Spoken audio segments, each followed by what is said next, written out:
Chairperson وزیر اعلیٰ Punjab inspection surveillance اور monitoring directorate brigadier Babar Alauddin ستارہ امتیاز نے ڈپٹی کمشنر راجن پور، اسسٹنٹ کمشنر فاضل پور، چیف ایگزیکٹو آفیسر ہیلتھ اور دیگر افسران اور دیگر متعلقہ افسران کے ہمراہ رورل ہیلتھ سینٹر فاضل پور کا دورہ کیا۔ تفصیلات جانتے ہیں ہم اپنے نمائندے جاوید علی کی اس رپورٹ میں۔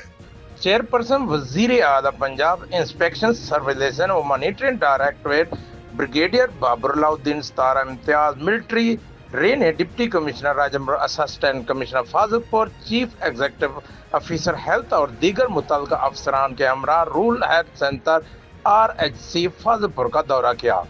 دورے کے دوران بریگیڈیئر بابر علاؤالدین نے مختلف شعبہ جات کا معائنہ کیا اور انتظامی اور صفائی کے امور پر گہری تفتیش کا اظہار کیا۔ انہوں نے میڈیکل سپرنٹینڈنٹ کو ہدایت کی کہ پرانے اور پھٹے ہوئے فلیکسز کو فوری طور پر ہٹایا جائے تاکہ ادارے کی ظاہری حالت بہتر ہو۔ مرکزی اور OPD میں مریضوں کا بڑا رش دیکھا گیا، جہاں روزانہ تقریباً 250 سے 300 مریض علاج کی گھر سے آتے ہیں۔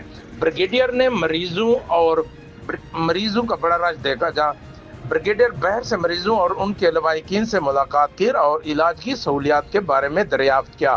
انہوں نے مشاہدہ کیا کہ متعدد بچے غذائی قلت سے شکار ہیں، جس پر محکمہ صحت کے افسران کو ہدایت دی گئی کہ ایسے بچوں کے لیے خصوصی فالو اپ پلان بنایا جائے۔ بڑھتی ہوئی آبادی پر تفتیش کا اظہار کرتے ہوئے تمام فیلڈ افسران کو چاہیے کہ وہ زمینی سطح پر نتائج کو یقینی بنائیں۔ بہت شکریہ جاوید، ہمیں تفصیلات سے آگاہ کرنے کے لیے۔ مزید خبریں اور اپڈیٹس جاننے کے لیے دیکھتے رہیے فیض نیوز نیٹ ورک۔